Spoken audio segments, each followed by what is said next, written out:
क्यों व्यर्थ चिंता करते हो, किससे व्यर्थ डरते हो। कौन तुम्हें मार सकता है।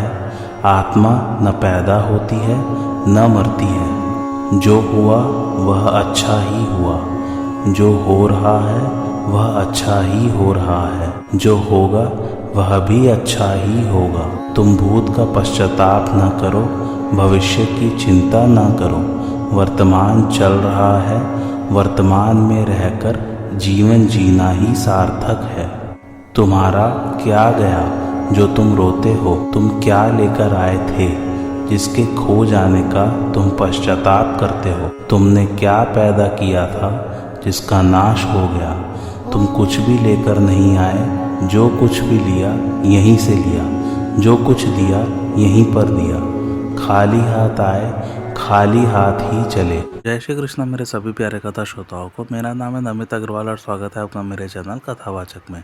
आइए आज की कथा आरंभ करते हैं। पहले के 2 श्लोकों में अर्जुन को आश्वासन देकर अब भगवान आगे के श्लोक में अपने उपदेश की अत्यंत गोपनीय सार बात बताते हैं।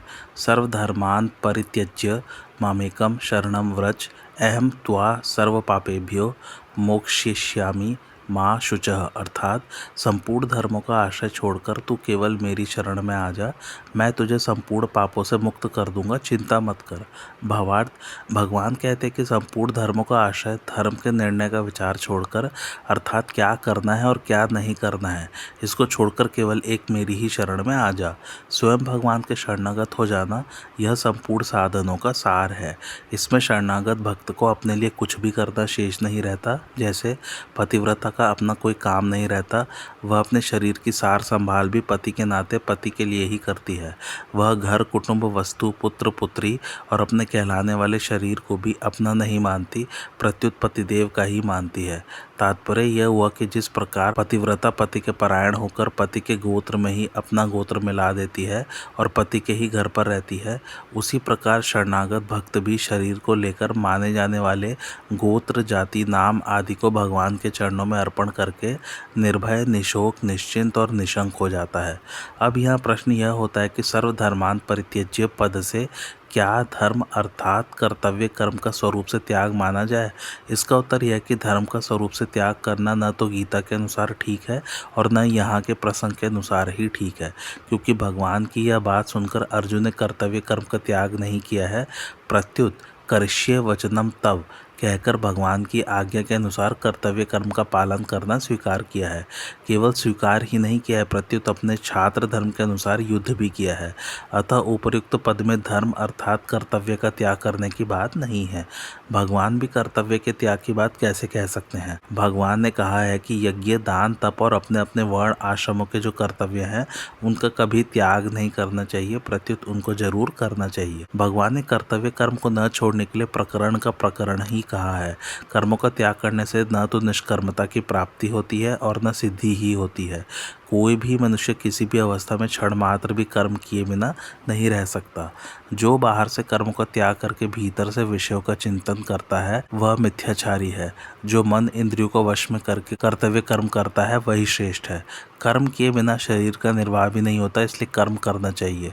बंधन के भय से भी कर्मों का त्याग करना उचित नहीं है, क्योंकि केवल कर्तव्य पालन के लिए कर्म करना बंधन कारक नहीं है।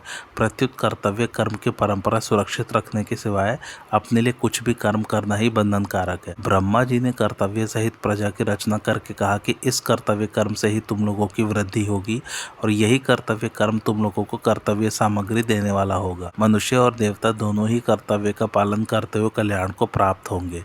जो कर्तव्य का पालन किए बिना प्राप्त सामग्री का उपभोग करता है वह चोर है। कर्तव्य कर्म करके अपना निर्वाह करने वाला संपूर्ण पापों से मुक्त हो जाता है और जो केवल अपने लिए ही कर्म करता है वह पापी पाप का ही भक्षण करता है। कर्तव्य पालन से ही सृष्टि चक्र चलता है, परंतु जो सृष्टि में रहकर अपने कर्तव्य का पालन नहीं करता उसका जीना व्यर्थ है। आसक्ति से रहित होकर कर्तव्य कर्म करने वाला मनुष्य परमात्मा को प्राप्त हो जाता है। जनक आदि ज्ञानी जन भी कर्तव्य कर्म करने से सिद्धि को प्राप्त हुए हैं। लोक संग्रह की दृष्टि से भी कर्तव्य कर्म करना चाहिए। भगवान अपना उदाहरण देते हुए कहते हैं कि अगर मैं सावधान रहकर कर्तव्य कर्म न करूं तो मैं वर्ण संकरता का उत्पादक और लोकों का नाश करने वाला बनूं। ज्ञानी पुरुष को भी आसक्ति रहित होकर आस्तिक अज्ञानी की तरह अपना कर्तव्य कर्म करना चाहिए। ज्ञानी को चाहिए कि वह अज्ञानियों में बुद्धि भेद पैदा न करके अपने कर्तव्य का अच्छी तरह से पालन करते हुए उनसे भी वैसे ही कराए। इस प्रकार भगवान ने कर्तव्य कर्मों का पालन करने में बड़ा जोर दिया है। गीता का पूरा अध्ययन करने से यह मालूम होता है कि मनुष्य को किसी भी हालत में कर्तव्य कर्म का त्याग नहीं करना चाहिए। अर्जुन तो युद्ध रूप कर्तव्य कर्म छोड़कर भिक्षा मांगना श्रेष्ठ समझते थे, परंतु भगवान ने इसका निषेध किया। इससे भी यही सिद्ध होता है कि यहाँ स्वरूप से धर्मों का त्याग नहीं है। अब विचार यह करना है कि यहाँ संपूर्ण धर्मों के त्याग से क्या लेना चाहिए। गीता के अनुसार संपूर्ण धर्मों अर्थात कर्मों को भगवान के अर्पण करना ही सर्वश्रेष्ठ धर्म है। इसमें संपूर्ण धर्मों के आशय का त्याग करना और केवल भगवान का आश्रय लेना दोनों बातें सिद्ध हो जाती हैं। धर्म का आश्रय लेने वाले बार बार जन्म मरण को प्राप्त होते हैं, इसलिए धर्म का आश्रय छोड़कर भगवान का ही आश्रय लेने पर फिर अपने धर्म का निर्णय करने की जरूरत नहीं रहती। आगे अर्जुन के जीवन में ऐसा हुआ भी है। अर्जुन का कर्ण के साथ युद्ध हो रहा था। इस बीच कर्ण के रथ का चक्का पृथ्वी में धंस गया।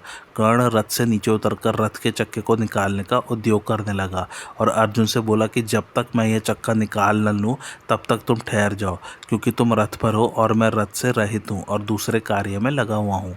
ऐसे समय रथी को उचित है कि उस पर बाण न छोड़े। तुम सहस्त्रार्जुन के समान शस्त्र और शास्त्र के ज्ञाता हो और धर्म को जानने वाले हो, इसलिए मेरे ऊपर प्रहार करना उचित नहीं है। कर्ण की बात सुनकर अर्जुन ने बाण नहीं चलाया। तब भगवान ने कर्ण से कहा कि तुम्हारे जैसे आतताई को किसी तरह से मार देना धर्म ही है, पाप नहीं। अपना अनिष्ट करने के लिए आते हुए आतताई को बिना विचार किए ही मार डालना चाहिए। आतताई को मारने से मारने वाले को कुछ भी दोष नहीं लगता। और अभी अभी तुम 6 महारथियों ने मिलकर अकेले अभिमन्यु को घेरकर उसे मार डाला। अतः धर्म की दुहाई देने से कोई लाभ नहीं है। हाँ, यह सौभाग्य की बात है कि इस समय तुम्हें धर्म की बात याद आ रही है, पर जो स्वयं धर्म का पालन नहीं करता उसे धर्म की दुहाई देने का कोई अधिकार नहीं है। ऐसा कहकर भगवान ने अर्जुन को बाढ़ चलाने की आज्ञा दी तो अर्जुन ने बाढ़ चलाना आरंभ कर दिया। इस प्रकार यदि अर्जुन अपनी बुद्धि से धर्म का निर्णय करते तो भूल कर बैठते। अतः उन्होंने धर्म का निर्णय भगवान पर ही रखा और भगवान ने धर्म का निर्णय किया भी। अर्जुन के मन में संदेह था कि हम लोगों के लिए युद्ध करना श्रेष्ठ है अथवा युद्ध न करना श्रेष्ठ है। यदि हम युद्ध करते हैं तो अपने कुटुंब का नाश होता है और अपने कुटुंब का नाश करना बड़ा भारी पाप है। इससे तो अनर्थ परंपरा ही बढ़ेगी। दूसरी तरफ हम लोग देखते हैं तो क्षत्रिय के लिए युद्ध से बढ़कर श्रेय का कोई साधन नहीं है। अतः भगवान कहते हैं कि क्या करना है और क्या नहीं करना है, क्या धर्म है और क्या अधर्म है, इस पचड़े में तू क्यों पड़ता है। तू धर्म के निर्णय का भार मेरे पर छोड़ दे। यही सर्वधर्मान परित्यज्य का तात्पर्य है। भगवान यहाँ यह बताना चाहते हैं कि सांख्य योग, कर्मयोग आदि जितने भी भगवत प्राप्ति के साधन हैं, उन संपूर्ण साधनों में मुख्य साधन एक अनन्य शरणागति ही है। गीता में अर्जुन ने अपने कल्याण के साधन के विषय में कई तरह के प्रश्न किए और भगवान ने उनके उत्तर भी दिए। वे सब साधन होते हुए भी गीता के पूर्वापर को देखने से यह बात स्पष्ट दिखती है कि संपूर्ण साधनों का सार और शिरोमणि साधन भगवान के अनन्य शरण होना ही है। भगवान ने गीता में जगह जगह अनन्य व्यक्ति की बहुत महिमा गाई है। जैसे दुस्तर माया को सुगमता से तरने का उपाय अनन्य शरणागति ही है। अनन्य चेता के लिए मैं सुलभ हूँ। परम पुरुष की प्राप्ति अनन्य भक्ति से ही होती है। अनन्य भक्तों का योगक्षेम मैं वहन करता हूँ। अनन्य भक्ति से ही भगवान को जाना, देखा तथा प्राप्त किया जा सकता है। अनन्य भक्तों का मैं बहुत जल्दी उद्धार करता हूँ।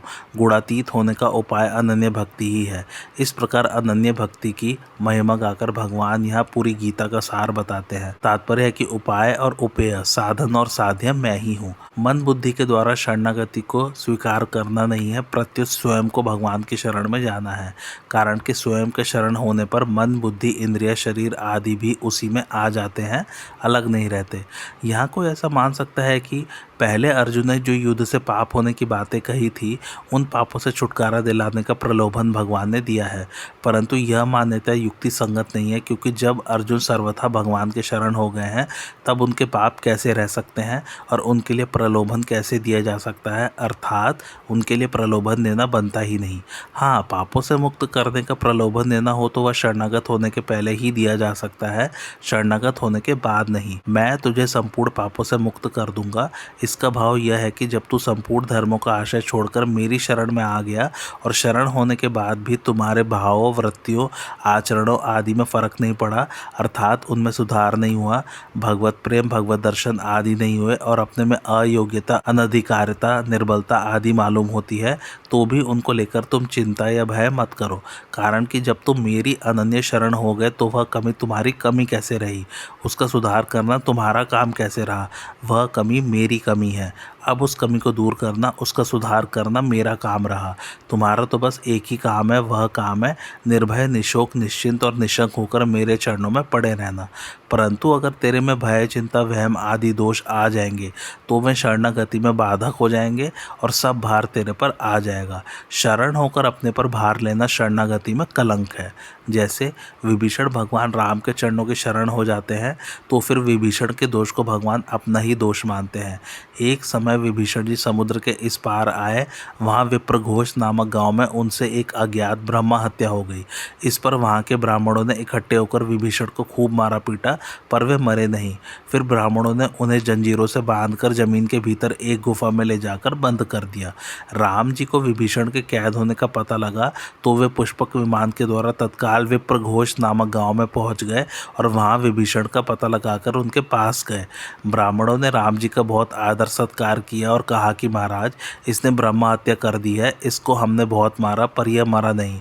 भगवान राम ने कहा कि हे ब्राह्मणों, विभीषण को मैंने कल्प तक की आयु और राज्य दे रखा है, वह कैसे मारा जा सकता है और उसको मारने की जरूरत ही क्या है। वह तो मेरा भक्त है, भक्त के लिए मैं स्वयं मरने को तैयार हूँ। दास के अपराध की जिम्मेवारी वास्तव में उसके मालिक पर ही होती है, अर्थात मालिक ही उसके दंड का पात्र होता है। अतः विभीषण के बदले में आप लोग मेरे को ही दंड दे। भगवान की शरणागत वत्सलता देखकर सब ब्राह्मण आश्चर्य करने लगे और उन सब ने भगवान की शरण ले ली। तात्पर्य यह हुआ कि मैं भगवान का हूँ और भगवान मेरे हैं। इस अपनेपन के समान योग्यता, पात्रता, अधिकारिता आदि कुछ भी नहीं है। यह संपूर्ण साधनों का सार है। छोटा सा बच्चा भी अपनेपन के बल पर ही आधी रात में सारे घर को नचाता है, अर्थात जब वह रात में रोता है तो सारे घर वाले उठ जाते हैं और उसे राजी करते हैं। इसलिए शरणागत भक्त को अपनी योग्यता आदि की तरफ न देखकर भगवान के साथ अपनेपन की तरफ ही देखते रहना चाहिए। मेरे शरण होकर तू चिंता करता है, यह मेरे प्रति अपराध है, तेरा अभिमान है और शरणागति में कलंक है। मेरे शरण होकर भी मेरा पूरा विश्वास, भरोसा न रखना ही मेरे प्रति अपराध है। अपने दोषों को लेकर चिंता करना वास्तव में अपने बल का अभिमान है, क्योंकि दोषों को मिटाने में अपनी सामर्थ्य मालूम देने से ही उनको मिटाने की चिंता होती है। हाँ, अगर दोषों को मिटाने में चिंता न होकर दुख होता है तो दुख होना इतना दोषी नहीं है। जैसे छोटे बालक के पास कुत्ता आता है तो वह कुत्ते को देखकर रोता है, चिंता नहीं करता। ऐसे ही दोषों का न सुहाना दोष नहीं है, प्रत्युत चिंता करना दोष है। चिंता करने का अर्थ यही होता है कि भीतर में अपने छिपे हुए बल का आशय है और यही तेरा अभिमान है। कौरवों की सभा में द्रौपदी का चीर खींचा गया तो द्रौपदी अपनी साड़ी को हाथों से, दांतों से पकड़ती है और भगवान को पुकारती है। अपने बल का आशय रखते हुए भगवान को पुकारने से भगवान के आने में देरी लगती है, परंतु जब द्रौपदी अपना उद्योग सर्वथा छोड़कर भगवान पर ही निर्भर हो जाती है तब दुशासन चीर को खींच खींच कर थक जाता है और चीरों का ढेर लग जाता है, पर द्रौपदी का कोई भी अंग उघड़ता नहीं। मेरा भक्त होकर भी तू चिंता करता है तो तेरी चिंता दूर कहाँ होगी। लोग भी देखेंगे तो यही कहेंगे कि यह भगवान का भक्त है और चिंता करता है। भगवान इसकी चिंता नहीं मिटाते। तू मेरा विश्वास न करके चिंता करता है तो विश्वास की कमी तो है तेरी और कलंक आता है मेरे पर, मेरी शरणागति पर। इसको तू छोड़ दे। तेरे भाव, वृत्तियां, आचरण शुद्ध नहीं हुए हैं तो भी तू इनकी चिंता मत कर, इनकी चिंता मैं करूँगा। अर्जुन भगवान के शरण हो जाते हैं और फिर कहते हैं कि इस भूमंडल का धन धान्य से संपन्न निष्कंटक राज्य मिलने पर अथवा देवताओं का आधिपत्य मिलने पर भी इंद्रियों को सुखाने वाला मेरा शोक दूर नहीं हो सकता। भगवान मानो कह रहे हैं कि तेरा कहना ठीक ही है, क्योंकि भौतिक नाशवान पदार्थों के संबंध से किसी का शोक कभी दूर हुआ नहीं, हो सकता नहीं और होने की संभावना भी नहीं। परंतु मेरे शरण होकर जो तू शोक करता है यह तेरी बड़ी भारी गलती है। तू मेरे शरण होकर भी भार अपने सिर पर ले रहा है। शरणागत होने के बाद भक्त को लोक परलोक, सदगत, दुर्गति आदि किसी भी बात की चिंता नहीं करनी चाहिए। इस विषय में किसी भक्त ने कहा है, हे नरकासुर का अंत करने वाले प्रभु, आप मेरे को चाहे स्वर्ग में रखें, चाहे भूमंडल पर रखें और चाहे यथेच नरक में रखें, अर्थात आप जहाँ रखना चाहे वहाँ रखें, जो कुछ करना चाहे वह करें। इस विषय में मेरा कुछ भी कहना नहीं है। मेरी तो एक यही मांग है कि शरद ऋतु के कमल की शोभा को तिरस्कृत करने वाले आपके अति सुंदर चरणों का मृत्यु जैसी भयंकर अवस्था में भी चिंतन करता रहूं, आपके चरणों को भूलूं नहीं। शरणागत भक्त मैं भगवान का हूँ और भगवान मेरे हैं, इस भाव को दृढ़ता से पकड़ लेता है, स्वीकार कर लेता है, तो उसके भय, शोक, चिंता, शंका आदि दोषों की जड़ कट जाती, अर्थात दोषों का आधार मिट जाता है। कारण कि भक्ति की दृष्टि से सभी दोष भगवान की विमुखता पर ही टिके रहते हैं। भगवान के सम्मुख होने पर भी संसार और शरीर के आशय के संस्कार रहते हैं, जो भगवान के संबंध की दृढ़ता होने पर मिट जाते हैं। भगवान के संबंध की दृढ़ता होने पर जब संसार शरीर का आशय सर्वथा नहीं रहता, तब जीने की आशा, मरने का भय, करने का राग और पाने का लालच, ये चारों ही नहीं रहते। उनके मिटने पर सब दोष भी मिट जाते हैं। संबंध का दृढ़ होना क्या है? भय, शोक, चिंता, शंका, परीक्षा और विपरीत भावना का न होना ही संबंध का दृढ़ होना है। अब इन पर विचार करें। पहला है निर्भय होना। आचरणों की कमी होने से भीतर से भय पैदा होता है और सांप, बिच्छू, बाघ आदि से बाहर से भय पैदा होता है। शरणागत भक्त की ये दोनों ही प्रकार के भय मिट जाते हैं। इतना ही नहीं, पतंजलि महाराज ने जिस मृत्यु के भय को 5वां क्लेश माना है और जो बड़े बड़े विद्वानों को भी होता है, वह भय भी सर्वथा मिट जाता है। भगवान जो आपके भक्त हैं, जिन्होंने आपके चरणों में अपनी सच्ची प्रीति जोड़ रखी है, वे कभी ज्ञानाभिमानियों की तरह अपने साधन से गिरते नहीं। प्रभु, वे बड़े बड़े विघ्न डालने वाली सेना के सरदारों के सिर पर पैर रखकर निर्भय होकर विचरते हैं। कोई भी विघ्न उनके मार्ग में रुकावट नहीं डाल सकते। अब मेरी वृत्तियां खराब हो जाएंगी, ऐसा भय का भाव भी साधक को भीतर से ही निकाल देना चाहिए, क्योंकि मैं भगवान की कृपा में तरांतर हो गया हूँ। अब मेरे को किसी बात का भय नहीं है। इन वृत्तियों को मेरी मानने से ही मैं इनको शुद्ध नहीं कर सका, क्योंकि इनको मेरी मानना ही मलिनता है। अतः अब मैं कभी भी इनको मेरी नहीं मानूंगा। जब वृत्तियां मेरी है ही नहीं, तो मेरे को भय किस बात का? अब तो केवल भगवान की कृपा ही कृपा है। भगवान की कृपा ही सर्वत्र परिपूर्ण हो रही है। यह बड़ी खुशी की, बड़ी प्रसन्नता की बात है। कई ऐसी शंका करते हैं कि भगवान के शरण होकर उनका भजन करने से तो द्वैत हो जाएगा, अर्थात भगवान और भक्त ये दो हो जाएंगे और दूसरे से भय होता है। पर यह शंका निराधार है। भय द्वितीय से तो होता है, पर आत्मीय से भय नहीं होता, अर्थात भय दूसरे से होता है, अपने से नहीं। प्रकृति और प्रकृति का कार्य शरीर संसार द्वितीय है, इसलिए इनसे संबंध रखने पर ही भय होता है, क्योंकि इनके साथ सदा संबंध रह ही नहीं सकता। कारण यह है कि प्रकृति और पुरुष का स्वभाव सर्वथा भिन्न भिन्न है। जैसे एक जड़ है और एक चेतन, एक विकारी है और एक निर्विकारी, एक परिवर्तनशील है और एक अपरिवर्तनशील, एक प्रकाश्य है और एक प्रकाशक इत्यादि। भगवान द्वितीय नहीं है, वे तो आत्मीय है, क्योंकि जीव उनका सनातन अंश है, उनका स्वरूप है। अतः भगवान के शरण होने पर उनसे भय कैसे हो सकता है? प्रत्युत उनके शरण होने पर मनुष्य सदा के लिए अभय हो जाता है। स्थूल दृष्टि से देखा जाए तो बच्चे को माँ से दूर रहने पर भय होता है, पर माँ की गोद में चले जाने पर उसका भय मिट जाता है, क्योंकि माँ उसकी अपनी है। भगवान का भक्त इससे विलक्षण होता है, कारण कि बच्चे और माँ में तो भेदभाव दिखता है, पर भक्त और भगवान में भेदभाव संभव ही नहीं है। दूसरा है निशोक होना। जो बात बीत चुकी है उसको लेकर शोक होता है। बीती हुई बात को लेकर शोक करना बड़ी भारी भूल है, क्योंकि जो हुआ है वह अवश्य भावी था और जो नहीं होने वाला है वह कभी हो ही नहीं सकता, तथा अभी जो हो रहा है वह ठीक ठीक होने वाला ही हो रहा है। फिर उसमें शोक करने की कोई बात ही नहीं है। प्रभु के इस मंगलमय विधान को जानकर शरणागत भक्त सदा निशोक रहता है, शोक उसके पास कभी आता ही नहीं। तीसरा है निश्चिंत होना। जब भक्त अपनी मानी हुई वस्तु सहित अपने आप को भगवान के समर्पित कर देता है, तब उसको लौकिक पारलौकिक किंचित मात्र भी चिंता नहीं होती, अर्थात अभी जीवन निर्वाह कैसे होगा, कहाँ रहना होगा, मेरी क्या दशा होगी, क्या गति होगी आदि चिंताएं बिल्कुल नहीं रहती। भगवान के शरण होने पर शरणागत भक्त में यह एक बात आती है कि अगर मेरा जीवन प्रभु के लायक सुंदर और शुद्ध नहीं बना, तो भक्तों की बात मेरे आचरण में कहाँ आई, अर्थात नहीं आई। क्योंकि मेरी वृत्तियाँ ठीक नहीं रहती। वास्तव में मेरी वृत्तियाँ हैं ऐसा मानना ही दोष है, वृत्तियाँ उतनी दोषी नहीं है। मन बुद्धि इंद्रिय शरीर आदि में जो मेरापन है यही गलती है। क्योंकि जब मैं भगवान के शरण हो गया और जब सब कुछ उनके अर्पण कर दिया तो फिर मन बुद्धि आदि मेरे कहाँ रहे। इसलिए शरणागत को मन बुद्धि आदि के अशुद्धि की चिंता कभी नहीं करनी चाहिए, अर्थात मेरी वृत्तियाँ ठीक नहीं है ऐसा भाव कभी नहीं लाना चाहिए। किसी कारणवश अचानक ऐसी वृत्तियाँ आ भी जाए तो आर्त भाव से हे मेरे नाथ, हे मेरे प्रभु, बचाओ बचाओ बचाओ, ऐसे प्रभु को पुकारना चाहिए, क्योंकि वे मेरे स्वामी हैं, मेरे सर्वसमर्थ प्रभु हैं। तो अब मैं चिंता क्यों करूं? और भगवान ने भी कह दिया है कि तू चिंता मत कर।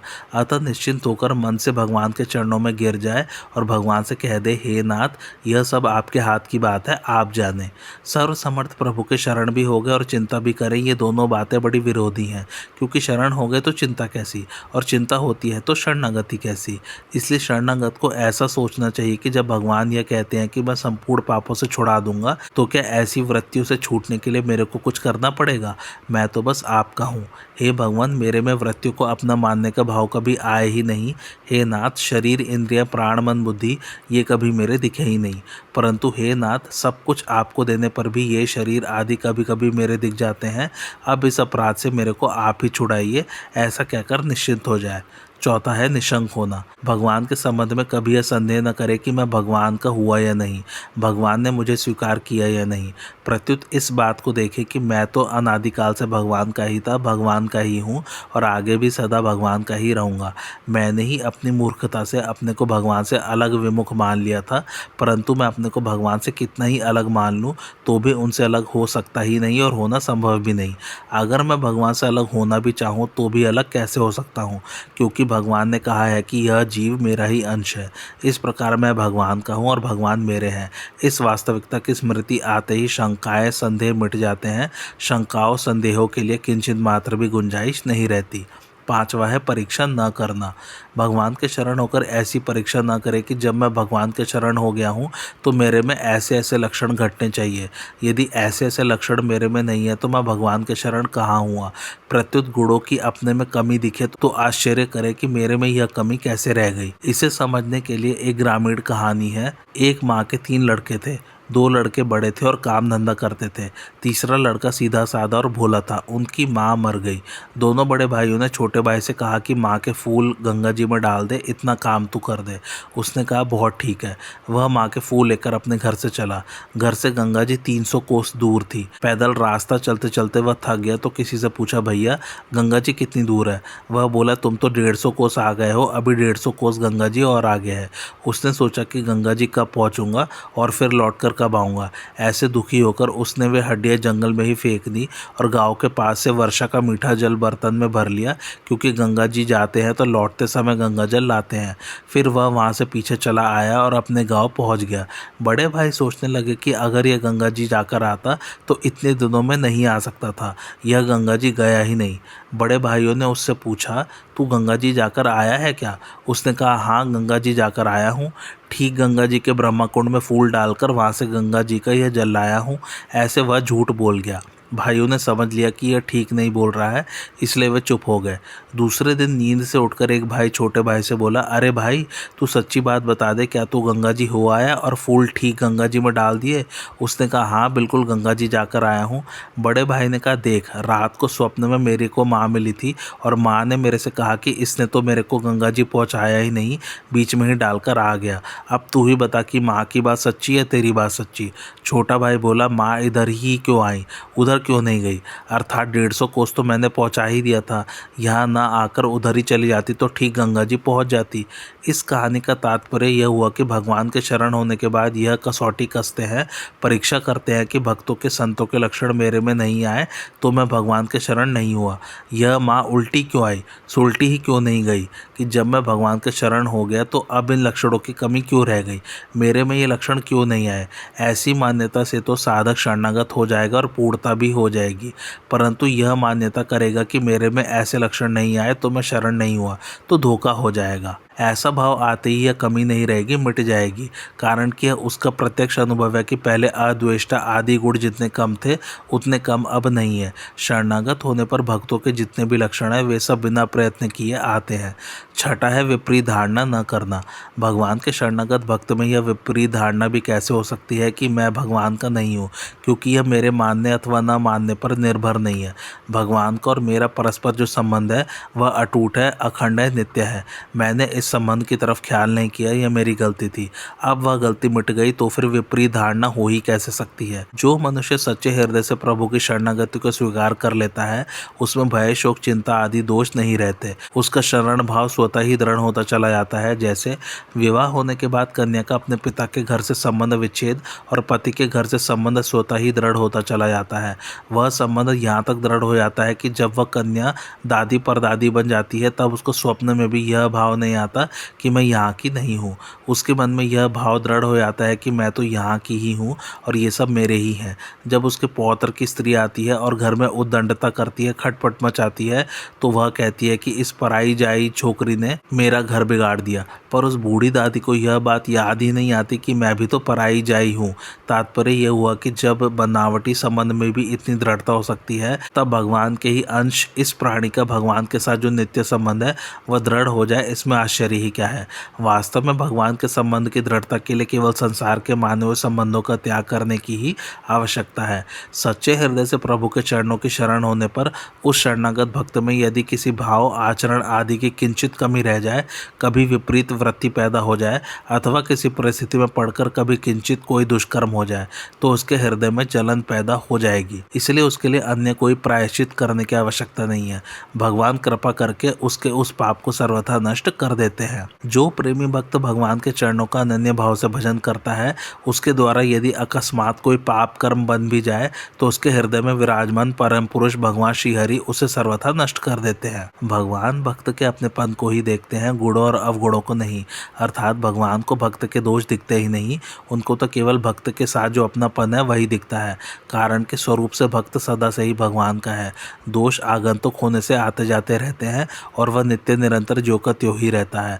इसलिए भगवान की दृष्टि सदा इस वास्तविकता पर ही जमी रहती है। जैसे कीचड़ आदि से सना हुआ बच्चा जब माँ के सामने आता है तब माँ की दृष्टि केवल अपने बच्चे की तरफ जाती है, बच्चे के मैले की तरफ नहीं जाती। बच्चे की दृष्टि भी मैले की तरफ नहीं जाती। माँ साफ करे या ना करे पर बच्चे की दृष्टि में तो मैला है ही नहीं, उसकी दृष्टि में तो केवल माँ ही है। द्रौपदी के मन में कितना द्वेष और क्रोध भरा हुआ था कि जब दुशासन के खून से अपने केश धोऊंगी तभी केशों को बांधूंगी, परंतु द्रौपदी जब भी भगवान को पुकारती है भगवान चट आ जाते हैं, क्योंकि भगवान के साथ द्रौपदी का गाढ़ अपनापन था। भगवान के साथ अपनापन होने में दो भाव रहते हैं, पहला भगवान मेरे हैं और दूसरा मैं भगवान का हूँ। इन दोनों में भगवान का संबंध समान रीति से रहते हुए भी भगवान मेरे हैं। इस भाव में भगवान से अपनी अनुकूलता की इच्छा हो सकती है कि भगवान मेरे हैं तो मेरी इच्छा की पूर्ति क्यों नहीं करते, परंतु मैं भगवान का हूँ इस भाव में भगवान से अपनी अनुकूलता की इच्छा नहीं हो सकती, क्योंकि मैं भगवान का हूँ तो भगवान मेरे लिए जैसा ठीक समझे वैसा ही निसंकोच होकर करें। इसलिए साधक को चाहिए कि वह भगवान की ही मर्जी में सर्वथा अपनी मर्जी मिला दे। भगवान पर अपना किंचित भी आधिपत्य न माने, प्रत्युत अपने पर उनका पूरा आधिपत्य माने। कहीं भी भगवान हमारे मन की करे तो उसमें संकोच हो कि मेरे लिए भगवान को ऐसा करना पड़ा। यदि अपने मन की बात पूरी होने से संकोच नहीं होता, प्रत्युत संतोष होता है, तो यह शरणागति नहीं है। शरणागत भक्त शरीर, इंद्रिय, मन, बुद्धि के प्रतिकूल परिस्थिति में भी भगवान की मर्जी समझकर प्रसन्न रहता है। शरणागत भक्त को अपने लिए कभी किंचित मात्र भी कुछ करना शेष नहीं रहता, क्योंकि उसने संपूर्ण ममता वाली वस्तुओं सहित अपने आप को भगवान के समर्पित कर दिया, जो वास्तव में प्रभु का ही था। अब करने कराने आदि का सब काम भगवान का ही रह गया। ऐसी अवस्था में वह कठिन से कठिन और भयंकर से भयंकर घटना परिस्थिति में भी अपने पर प्रभु की महान कृपा देखकर सदा प्रसन्न रहता है, मस्त रहता है। जैसे गरुण जी के पूछने पर काकभूषुंड जी ने अपने पूर्व जन्म के ब्राह्मण शरीर की कथा सुनाई, जिसमें लोमश ऋषि ने श्राप देकर उन्हें पक्षियों में नीच चांडाल पक्षी अर्थात कौवा बना दिया। परंतु काक भुषुंडी जी के मन में न कुछ भय हुआ और न कुछ दीनता ही आई। उन्होंने उसमें भगवान का शुद्ध विधान ही समझा। ऐसा भयंकर शाप मिलने पर भी जब काक भुषुंडी जी की प्रसन्नता में कोई कमी नहीं आई, तब लोमश ऋषि ने उनको भगवान का प्यारा भक्त समझकर अपने पास बुलाया और बालक राम जी का ध्यान बताया। फिर भगवान की कथा सुनाई और अत्यंत प्रसन्न होकर काक भुषुंड जी के सिर पर हाथ रखकर आशीर्वाद दिया। मेरी कृपा से तुम्हारे हृदय में अबाध अखंड राम भक्ति रहेगी। तुम राम जी के प्यारे हो जाओगे। तुम संपूर्ण गुणों की खान बन जाओगे। जिस रूप की इच्छा करोगे वह रूप धारण कर लोगे। जिस स्थान पर तुम रहोगे उसमें एक योजन पर्यंत माया का कंटक किंचन मात्र भी नहीं आएगा, आदि आदि। इस प्रकार बहुत से आशीर्वाद देते ही आकाशवाणी हुई कि हे ऋषि, तुमने जो कुछ कहा वह सब सच्चा होगा। यह मन वाणी कर्म से मेरा भक्त है। यहाँ भजन प्रताप शब्दों का अर्थ है भगवान के विधान में हर समय प्रसन्न रहना। विपरीत से विपरीत अवस्था में भी प्रेमी भक्त की प्रसन्नता अधिक से अधिक बढ़ती रहती है, क्योंकि प्रेम का स्वरूप ही प्रतिक्षण वर्धमान है। यह नियम है कि जो चीज़ अपनी होती है वह सदा ही अपने को प्यारी लगती है। भगवान संपूर्ण जीवों को अपना प्रिय मानते हैं और इस जीव को भी प्रभु स्वतः ही प्रिय लगते हैं। हाँ, यह बात दूसरी है कि यह जीव परिवर्तनशील संसार और शरीर को भूल से अपना मानकर अपने प्यारे प्रभु से विमुख हो जाता है। इसके विमुख होने पर भी भगवान ने अपनी तरफ से किसी भी जीव का त्याग नहीं किया है और न कभी त्याग कर ही सकते हैं, कारण कि जीव सदा से साक्षात भगवान का ही अंश है। इसलिए संपूर्ण जीवों के साथ भगवान की आत्मीयता अक्षुण अखंडित रूप से स्वाभाविक ही बनी हुई है। इसी से वे मात्र जीवों पर कृपा करने के लिए अर्थात भक्तों की रक्षा, दुष्टों का विनाश और धर्म की स्थापना, इन तीन बातों के लिए समय समय पर अवतार लेते हैं। इन तीनों बातों में केवल भगवान की आत्मीयता ही टपक रही है, नहीं तो भक्तों की रक्षा, दुष्टों का विनाश और धर्म की स्थापना से भगवान का क्या प्रयोजन सिद्ध होता है? अर्थात कुछ भी प्रयोजन सिद्ध नहीं होता। भगवान तो ये तीनों ही काम केवल प्राणी मात्र के कल्याण के लिए ही करते हैं। इससे भी प्राणी मात्र के साथ भगवान की स्वाभाविक आत्मीयता, कृपालुता, प्रियता, हितैषिता, सुहृदता और निरपेक्ष उदारता ही सिद्ध होती है। और यहाँ भी इसी दृष्टि से अर्जुन से कहते हैं, मद भक्त को भव, मनमना भव, मद्याजी भव, माम नमस्कुरु। इन चारों बातों में भगवान का तात्पर्य केवल जीव को अपने सम्मुख कराने में ही है, जिससे संपूर्ण जीव असत पदार्थों से विमुख हो जाए, क्योंकि दुख, संताप, बार बार जन्मना, मरना, मात्र विपत्ति आदि में मुख्य हेतु भगवान से विमुख होना ही है। भगवान जो कुछ भी विधान करते हैं वह संसार मात्र के संपूर्ण जीवों के कल्याण के लिए ही करते हैं। बस भगवान की इस कृपा की तरफ जीव की दृष्टि हो जाए तो फिर उसके लिए क्या करना बाकी रहा। जीवों के हित के लिए भगवान के हृदय में एक तड़पन है, इसलिए भगवान सर्वधर्मान परित्यज्य मामेकम शरणम व्रज वाली अत्यंत गोपनीय बात कह देते हैं, कारण कि भगवान जीव मात्र को अपना मित्र मानते हैं और उन्हें यह स्वतंत्रता देते हैं कि वे कर्मयोग, ज्ञान योग, भक्ति योग आदि की जितने भी साधन हैं उनमें से किसी भी साधन के द्वारा सुगमता पूर्वक मेरी प्राप्ति कर सकते हैं और दुख, संताप आदि को सदा के लिए समूल नष्ट कर सकते हैं। वास्तव में जीव का उद्धार केवल भगवत कृपा से ही होता है। कर्मयोग, ज्ञान योग, भक्ति योग, अष्टांग योग, लय योग, हठ योग, राजयोग, मंत्र योग आदि जितने भी साधन है वे सब के सब भगवान के द्वारा और भगवत तत्व को जानने वाले महापुरुषों के द्वारा ही प्रकट किए गए हैं। अतः इन सब साधनों में भगवत कृपा ही ओतप्रोत है। साधन करने में तो साधक निमित्त मात्र होता है, पर साधन की सिद्धि में भगवत कृपा ही मुख्य है। शरणागत भक्त को तो ऐसी चिंता भी कभी नहीं करनी चाहिए कि अभी भगवान के दर्शन नहीं हुए, भगवान के चरणों में प्रेम नहीं हुआ, अभी वृत्तियां शुद्ध नहीं हुई आदि। इस प्रकार की चिंताएं करना मानो बंदरी का बच्चा बनना है। बंदरी का बच्चा स्वयं ही बंदरी को पकड़े रहता है। बंदरी कूदे फादे किधर भी जाए, बच्चा स्वयं बंदरी से चिपका रहता है। भक्त को तो अपनी सब चिंताएं भगवान पर ही छोड़ देनी चाहिए, अर्थात भगवान दर्शन दे या न दे, प्रेम दे या न दे, वृत्तियों को ठीक करे या न करे, हमें शुद्ध बनाए या न बनाए, यह सब भगवान की मर्जी पर छोड़ देना चाहिए। उसे तो बिल्ली का बच्चा बनना चाहिए। बिल्ली का बच्चा अपनी माँ पर निर्भर रहता है। बिल्ली चाहे जहाँ रखे, चाहे जहाँ ले जाए। बिल्ली अपनी मर्जी से बच्चे को उठाकर ले जाती है तो वह पैर समेट लेता है। ऐसे ही शरणागत भक्त संसार की तरफ से अपने हाथ पैर समेटकर केवल भगवान का चिंतन, नाम जप आदि करते हुए भगवान की तरफ ही देखता रहता है। भक्त जो कुछ काम करता है उसको भगवान का ही समझकर, भगवान की ही शक्ति मानकर भगवान के लिए ही करता है, अपने लिए किंचित मात्र भी नहीं करता। यही उसका हाथ पैर समेटना है। भगवान का जो विधान है उसमें परम प्रसन्न रहता है, अपने मन की कुछ भी नहीं लगाता। जैसे कुम्हार पहले मिट्टी को सिर पर उठाकर लाता है तो कुम्हार की मर्जी, फिर उस मिट्टी को गीला करके उसे रौंदता है तो कुम्हार की मर्जी, फिर चक्के पर चढ़ाकर घुमाता है तो कुम्हार की मर्जी। मिट्टी कभी कुछ नहीं कहती कि तुम घड़ा बनाओ, सकोरा बनाओ, मटकी बनाओ। बनाओ। कुम्हार चाहे जो बनाए उसकी मर्जी है। ऐसे ही शरणागत भक्त अपनी कुछ भी मर्जी मन की बात नहीं रखता। वह जितना अधिक निश्चिंत और निर्भय होता है, भगवत कृपा उसको अपने आप उतना ही अधिक अपने अनुकूल बना लेती है। और जितनी वह चिंता करता है, अपना बल मानता है, उतना ही वह आती हुई भगवत कृपा में बाधा लगाता है। अर्थात शरणागत होने पर भगवान की ओर से जो विलक्षण, विचित्र, अखंड, अटूट कृपा आती है, अपनी चिंता करने से उस कृपा में बाधा लग जाती है। जैसे मछुआ मछलियों को पकड़ने के लिए नदी में जाल डालता है तो जाल के भीतर आने वाली सब मछलियां पकड़ी जाती हैं, परंतु जो मछली जाल डालने वाले मच्छियों के चरणों के पास आ जाती है वह नहीं पकड़ी जाती।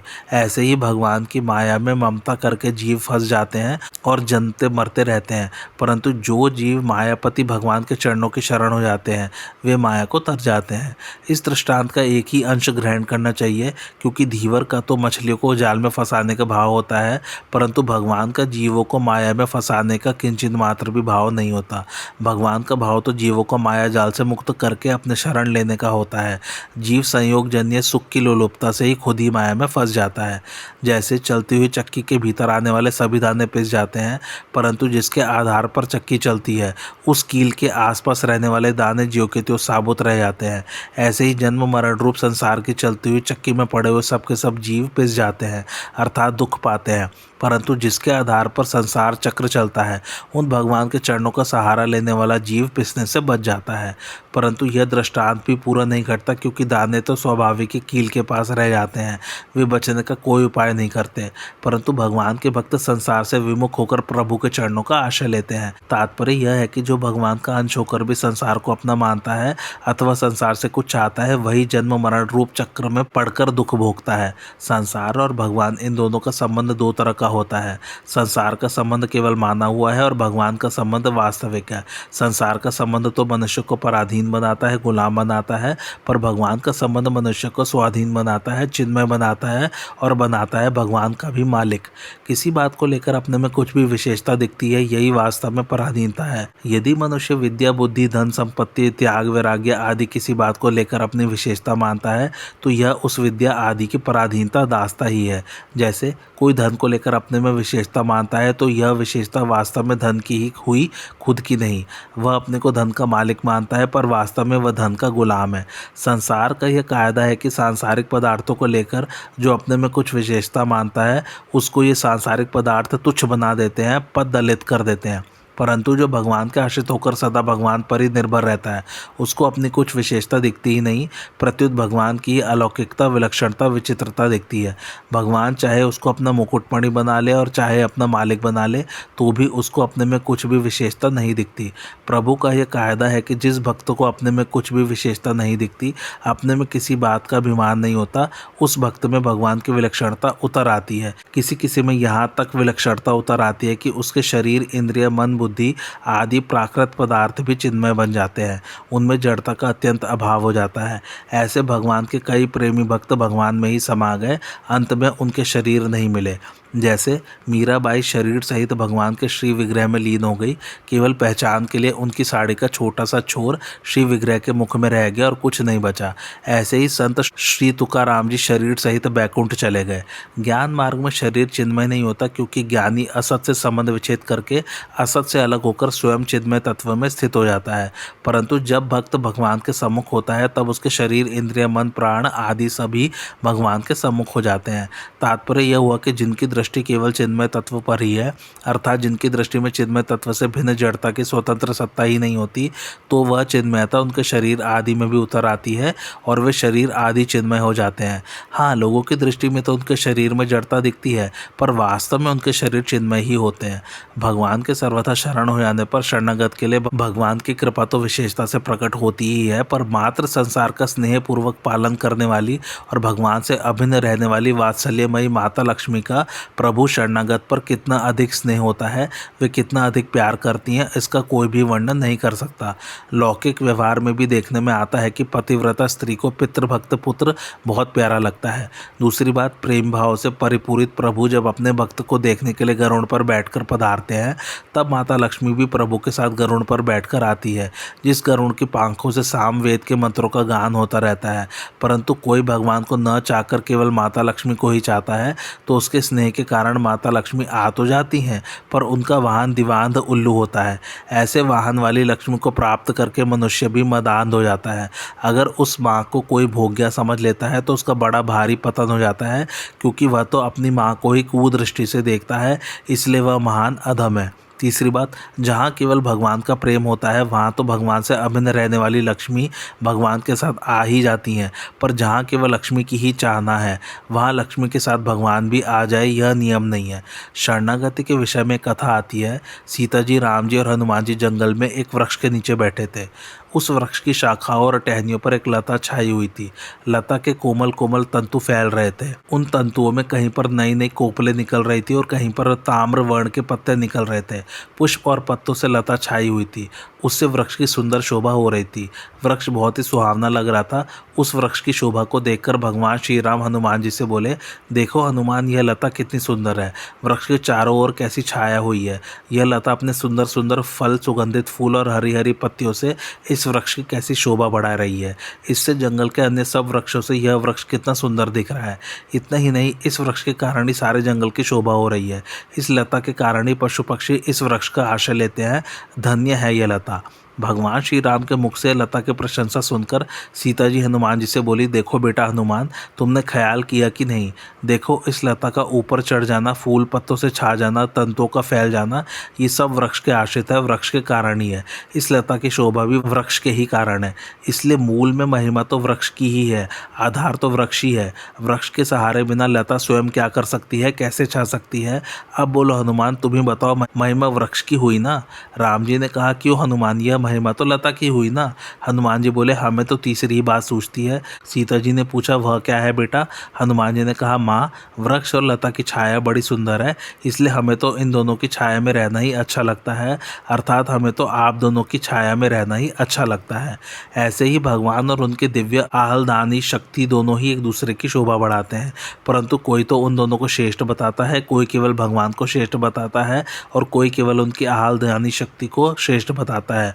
शरणागत भक्त के लिए तो प्रभु और उनकी आहालदेनी शक्ति दोनों का आश्रय ही श्रेष्ठ है। एक बार एक प्रज्ञाचक्षु अर्थात नेत्रहीन संत हाथ में लाठी पकड़े हुए यमुना के किनारे किनारे चले जा रहे थे। नदी में बाढ़ आई हुई थी। उससे एक जगह यमुना का किनारा पानी में गिर पड़ा तो बाबा जी भी पानी में गिर पड़े। हाथ से लाठी छूट गई थी, दिखता तो था ही नहीं। अब तैरे तो किधर तैरे। भगवान की शरणागति की बात याद आते ही प्रयास रहित होकर शरीर को ढीला छोड़ दिया तो उनको ऐसा लगा कि किसी ने हाथ पकड़कर किनारे पर डाल दिया। वहाँ दूसरी कोई लाठी हाथ में आ गई और उसके सहारे वे चल पड़े। तात्पर्य है कि जो भगवान के शरण होकर भगवान पर निर्भर रहता है उसको अपने लिए करना कुछ नहीं रहता। भगवान के विधान से जो हो जाए उसी में वह प्रसन्न रहता है। बहुत सी भेड़ बकरियां जंगल में चरने गई। उनमें से एक बकरी चरते चरते एक लता में उलझ गई। उसको उस लता में से निकलने में बहुत देर लगी। तब तक अन्य सब भेड़ बकरियां अपने घर पहुंच गई। अंधेरा भी हो रहा था। वह बकरी घूमते घूमते एक सरोवर के किनारे पहुंची। वहां किनारे की गीली जमीन पर सिंह का एक चरण चिन्ह अंकित था। वह उस चरण चिन्ह की शरण होकर उसके पास बैठ गई।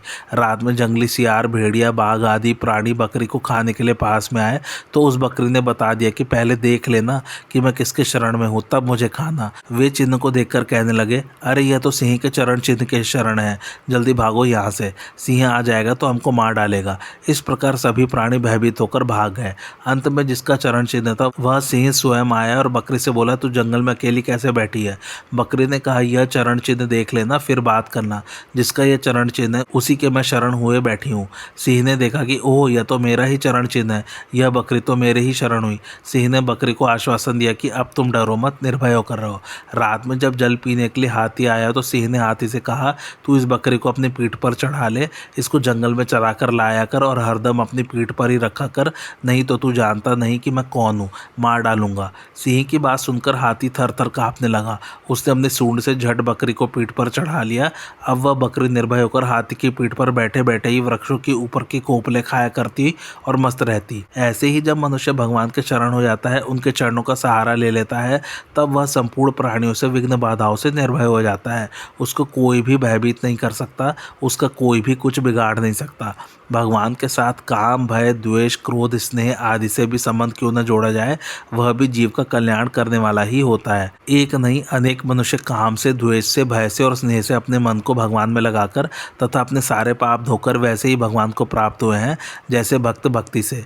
जैसे गोपियों ने काम से, कंस ने भय से, शिशुपाल, दंतवक्र आदि राजाओं ने द्वेष से, यदुवंशियों ने परिवार के संबंध से, तुम लोगों अर्थात युधिष्ठिर आदि ने स्नेह से और हम लोगों अर्थात नारद आदि ने भक्ति से अपने मन को भगवान में लगाया है। भगवान कहते हैं कि निष्पाप उद्धव जी, यह एक युग की नहीं सभी युगों की एक सी बात है।